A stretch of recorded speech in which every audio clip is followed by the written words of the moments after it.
The first civilization that develops in this area isn't Greek in many ways. They certainly don't speak Greek, and they don't necessarily have a lot of connections to people who live in Greece a little bit later. But it's a civilization known as the Minoan civilization, and it is founded in the island of Crete, which, if you go back to the map on the previous slide, you'll see due south of Greece itself. These folks were a commercial sea empire. You know from the textbook that they were around for over 1,000 years, about 2600 to 1200 BC. They probably migrated to Crete from Asia Minor, modern-day Turkey, and they were a commercial sea empire that had a pretty sizable capital at a town called Knossos. Archaeological evidence there lets us know that they traded with people all over the place, including in Mesopotamia and in Egypt, also Greeks on the mainland. Their capital was probably about 40,000 people at its highest, and the civilization probably had 250,000 all in. And why I want to focus on these folks is really because of one of their major contributions.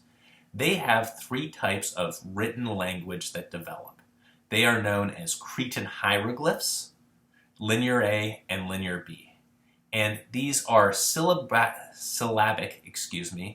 and semantographic signs. And what I mean by that is the latter 2, Linear A and Linear B, move away from just that one picture equals one thing that we've seen in different types of writing before this, like, for example, cuneiform, or in the kanji that we see in ancient China. And they move to a certain number of distinct symbols that allow people to express sounds and break those sounds up or put them together to create different words. So let's real quickly dive into each of them. Linear A was used between about 1800 and 1450 BC. It has hundreds of signs.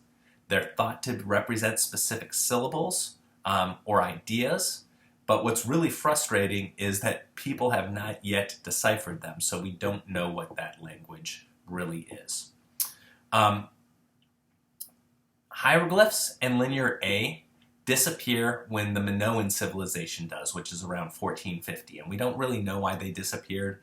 There are lots of different kind of fun speculations. One of them actually has to do with ideas related to the Israelites coming out of Egypt. If you're interested in maybe going down that rabbit hole, look up Santorini explosion, and you'll see what some maybe geologists might speculate in terms of their decline.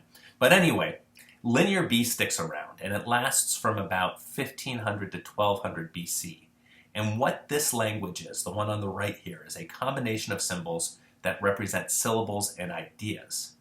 These Linear B tablets are found in the palace archives in Knossos, but then they're also found in mainland Greece, in places like Thebes and Mycenae, which we're going to talk about on the next slide. And what's important about these syllables and this written language is that this allows the people who use them to move beyond just kind of specific ideas to more abstract ideas, and to record things other than records, to record things like stories that might inform what people think is particularly important to them. So on the next slide, we're going to look at Mycenaean civilization, the folks that come up after the Minoans, and think about how they build off this.